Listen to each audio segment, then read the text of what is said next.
А духът изрично казва, че във времена, които идат, някои ще отстъпят от вярата и ще слушат измамни духове и бесовски учения. Чрез лицемерието на човеци, които лъжат, чиято съвест е прегоряла, които забраняват жененето и повеляват въздържане от ястия, които Бог създаде, за да се употребяват с благодарение от онези, които вярват и разбират истината. Защото всяко нещо, създадено от Бога, е добро и нищо не е за отхвърляне, ако се приема с благодарение, понеже се освещава чрез Божието Слово и молитва. В това, като съветваш братята, ще бъдеш добър служител на Исус Христос, хранен с думите на вярата и доброто учение, което си изследвал досега. А отхвърляй скверните и бабешки басни и обучавай себе си в благочестие. Защото телесното обучение е за малко полезно, а благочестието е за всичко полезно, понеже има в себе си обещанието и за сегашния, и за бъдещия живот. Това слово е вярно и заслужава приемане. Понеже за това се трудим и се подвизаваме, защото се надяваме на живия Бог, който е спасител на всички човеци, а най-вече на вярващите. Това заръчвай и учи. Никой да не презира твоята младост, но бъди на вярващите пример в слово, в поведение, в любов, в вяра, в чистота. Докато дойда, внимавай в прочитането, в увещаването и в получаването. Не пренебрегвай дарбата, която имаш, която ти се даде съгласно с пророчеството, чрез ръкополагането от презвитерите. Върху това размишлявай, на това се предавай, за да стане явен на всички твоят напредък. Бъди внимателен към себе си и в поучението си, постоянствай в това, защото като правиш това, ще спасиш себе си и слушателите си. Амин. Апостол Павел пише това послание, тъй като е на път за Македония или за Северна Македония, по-новому. И поставя Тимотей, един млад проповедник, в църквата в Ефес, с нелеката задача да отговаря за църквите там или за църквата. Множество малки църкви. Каква е задачата на Тимотей? Задачата му е да обучава вярващите в църквите, в същото време да ръководи службата и да се противопоставя на лъжливите учения, които идват в църквата. И апостол Павел, който е по-възрастният, по-опитен апостол, по-мъдрят, му пише всички тези наставления и тези заръки с цел той да се справи с ръководенето на църквата в Ефес. И в същото време, пишейки му тези наставления и заръки, едни много практични неща, той адресира към Тимотей нещо, което е изключително важно и си мисля, че и за нас днес, като му казва значението на личното поведение. Как трябва да живееш ти сред хората, сред които ти служиш. И му казва така, 12 стих: бъди на вярващите пример в слово, в поведение, в любов, в вяра, в чистота. 5 много важни области от нашия живот. Или това, което ни характеризира, може би цялостно. И Павел казва на Тимотей, призовава го: бъди внимателен към себе си и в поучението си. Замислих за това, че ако Тимотей отдава внимание на собствения си духовен живот и се стреми да предава вярно Христовото учение, той ще бъде един благочестив Христов ученик сред църквата и ще бъде за благословение на църквата или на вярващите там. Защо? Защото около всеки един от нас има достатъчно хора, които да наблюдават нашия живот. И за съжаление или не, ние може да бъдем добър пример или лош пример за следване, или просто пример, който хората да не искат да следват. Ще отворя една скоба за това, че аз като бях така, може би, Андрей на колко е в момента?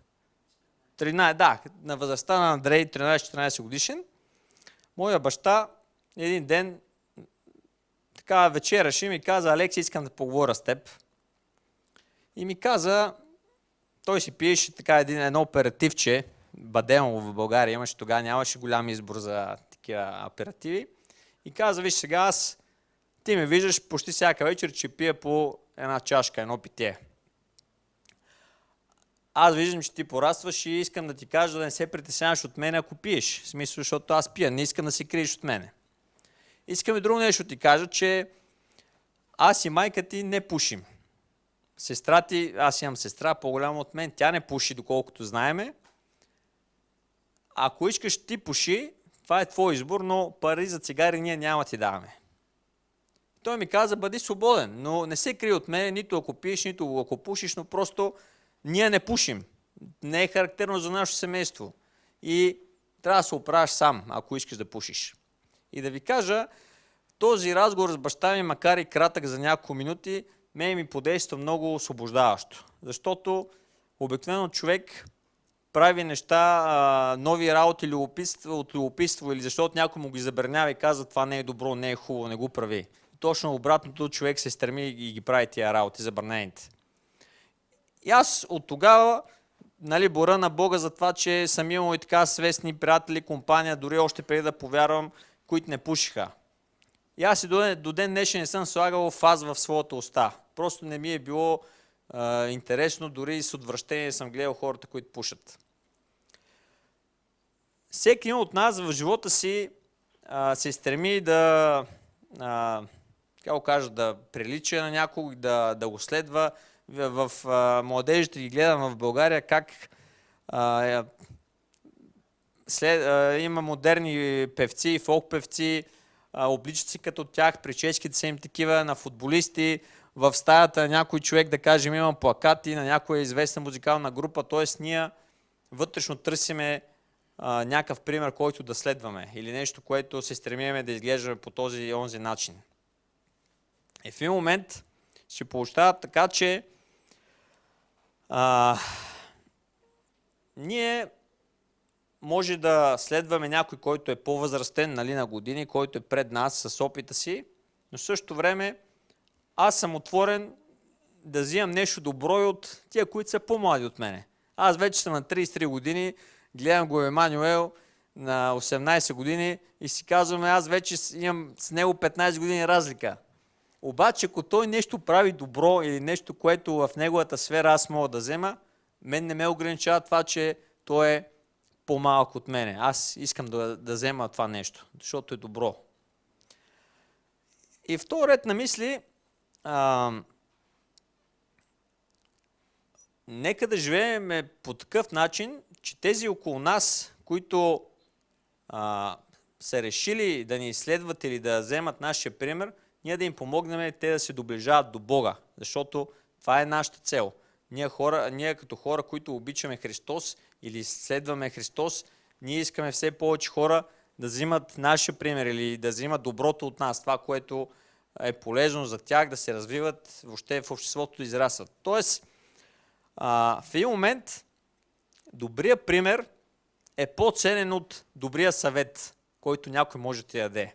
Защото моя баща ми каза: Алекси, ако искаш пуши, ако искаш не пуши, но аз не пуша. Майка ти не пуши, сестрата ти не пуши. Аз съм видял някакъв пример в нашето семейство относно пушенето, макар че примерно баща ми е пивал. Но той ми каза: пушенето това е. Не пуша. И в момент много е лесно или по-лесно е да кажем на някой човек какво е по-добре да направи, отколкото на практика ние да го приложиме. Ние да го направим или този човек да следва нашия пример. Знам, че някои от вас обичат да гледат футбол, ръкомет, хандбал. В България е същото. Българина като цяло разбира много от, или се слави, че разбира от спорт, или по-точно футбол и политика. Нали, всеки знае, ако го питаш, си има собствено мнение как да стават нещата. И сме се събирали да гледаме приятели, матчове, шампионска лига и така нататък. И някои са по-емоционални и казват, ей, тук той трябваше да подаде, тук трябваше да шутира, да вкара гола и така нататък. Защо го казвам това? Защото отстрани е много лесно да кажеш кое трябва да се направи, кое е доброто. Обаче е много трудно, далеч по-трудно е ти да го изиграеш, ти да си на мястото на този, който е на терена и го върши. Отстрани изглежда лесно. И този пример е по същия начин, или това е изключително важно за нас, които ние сме решили да следваме Христос. По отношение на Христос е същото.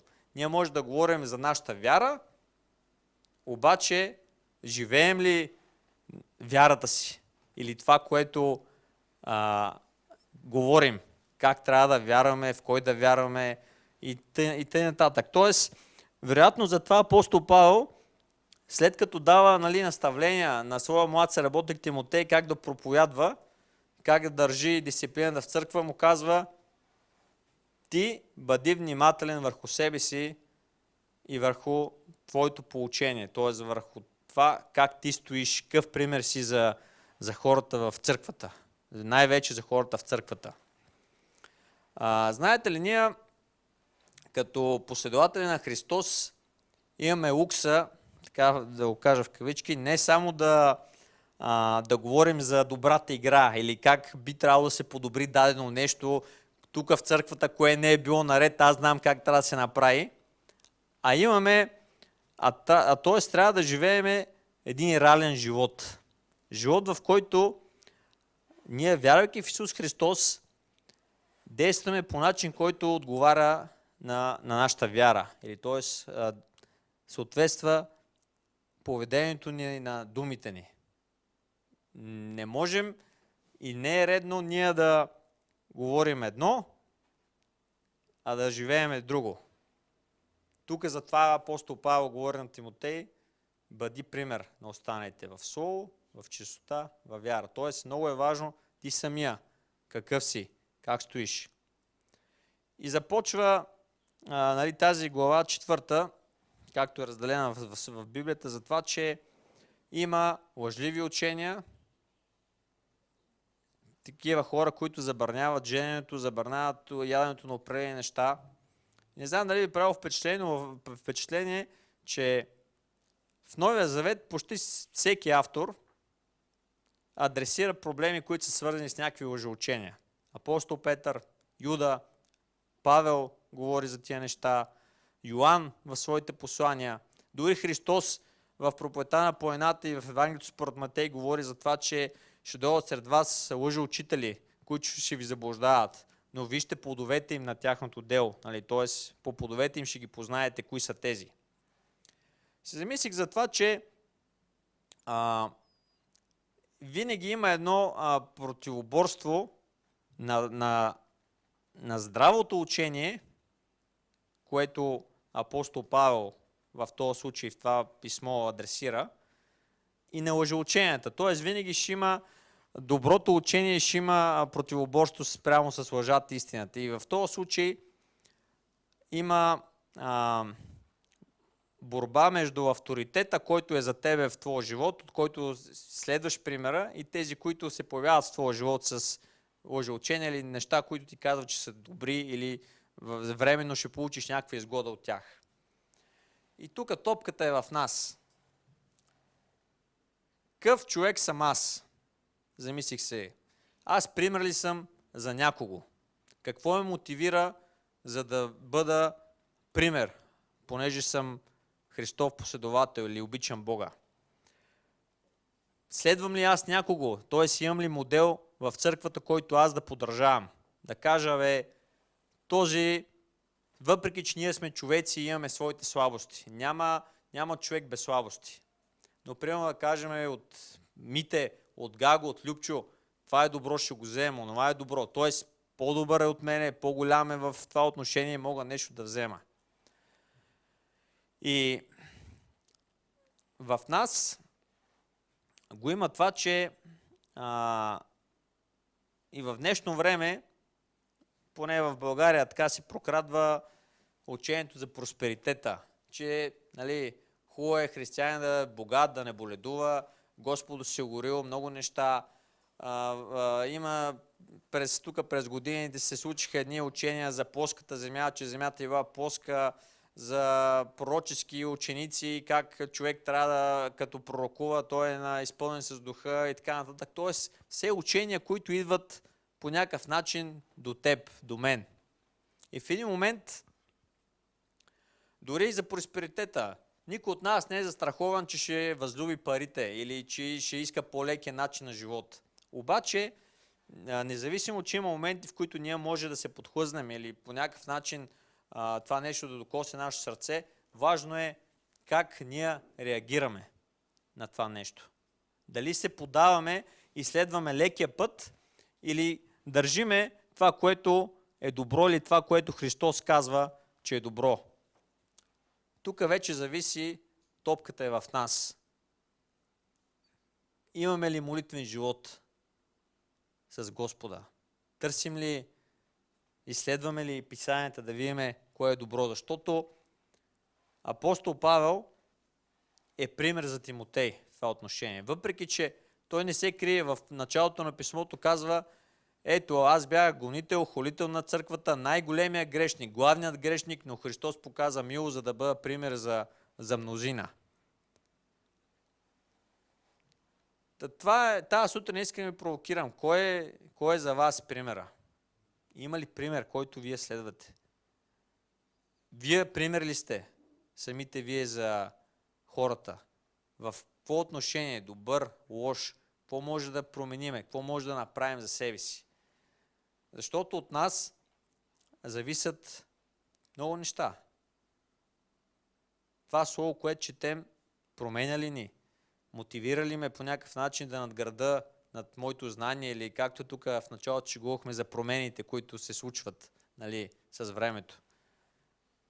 Променяме се.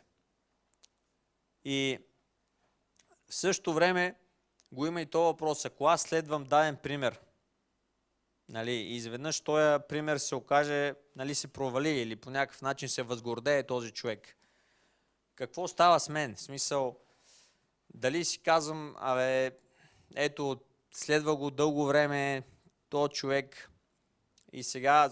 И пресен пример от вчера. Да, минаваме границата. Един митничар взима документите на колата и казва: какво е това БЕЦ? Нали? И аз викам: Евангелска църква. И той казва: вие взимате паричките на хората, нали? И затова, нали, се изхранвате по този начин. И аз му казах: не ги взимаме. Просто служим на хората. И той каза: да, ама има проповедници, които си ги взимали и така си направили своето царство, палати, коли карат, злоупотребявали с хората. И аз казвам: да, има такива случаи. Има. Записано е, знае се, дори до тебе е стигнал. Може би той е бил в някаква църква, знам ли аз. Това, че някой е направил дадено нещо, означава ли, че всички са такива? Или даден митничар, ако краде, означава ли, че всички крадат? Нали? Ако мога да върнем в обратната посока. Така и с нас. Е същото. За да бдим, или тук много ясно апостол Павел казва: бди, ти бди, ти дръж здравото учение, това, което от мен си приел или това, което съм ти заръчал. Тоест, ние държим ли това учение? То зависи от нас. Ако имаме молитвен живот, ако ние сме редовни, четеме, би трябвало това нещо да произведе едни добри плодове в нас. Защото Словото казва и Христос каза: по плодовете ще ги познаете. Какви са нашите плодове в живота? Това е това, което мене ме докосна в това послание, в тази глава, за това, че ние сме хора, които си влияеме от доброто, от лошото в даден човек. но в същото време до нас Бог, дори да нямаме пред себе си в момента пример, който да следваме, Бог чрез страниците на писанието ти изявява един добър път. И ти казва, следвай ме, довери ми се. Ако ти ме следваш, ще имаш добри плодове. Независимо, че може да има разочарования, че има лъжеучения, които ще идват, които ще ти объркват главата. Но това е най-добрата превенция, нали? Профилактиката. Ежедневната профилактика. Ако ти си буден и ти знаеш коя е истината, дори да идват учения под всяка форма, независимо дали нещо, което имаш слабо в сърцето, парички или някакви други суета, власт, която да ти дават тия учения, да се възползваш, ти знаеш кое е доброто. Знаеш кое е истината. Това е писанието, Божието Слово. Примера. И затова е нужно ние как предаваме вярата си. Нали? И с вярата казва, чрез слушане, Словото, слушане и пример. Апостол Павел казва за Тимотей, нямам друг на един дух с мене, който в Филипяните 2 глава, който да е такъв. И Тимотей като малко момче, Деяния на апостолите говори, бил е на 17-18 години юноша, като Емануил, тръгва с апостол Павел да го следва и го обучава. И до момента, в който дори и апостол Павел, нали, на края на смъртта си, на живота си, второто послание говори, нали, ето, Тимотей, мое чадо, предавам, нали, отивам за наградата, вярата опазих и така нататък. Тоест, дори се казва преданието, че след смъртта на апостол Павел, Тимотей става епископ на църквата в Ефес. Но той е видял един пример, който да следва при живота си и в самия той е пример, който да продължава да служи дори да старени. Затова е тази сутрин е това. Пример ли сме? Лош, добър. Какво да коригираме? Прицелната точка и да бдим, да бъдем фокусирани върху молитвения си живот с Христос, защото ако сме честни, няма друг, който да ни познава по-добре. Може жена, нали, обикновено жените ни познават, нали, аз съм семейен, вече някои неща подразбирам, обаче Христос е този, който те познава най-добре. Ако ти си честен с Него и искаш, той ще изправя пътеките, за да бъдеш ти пример за останалите.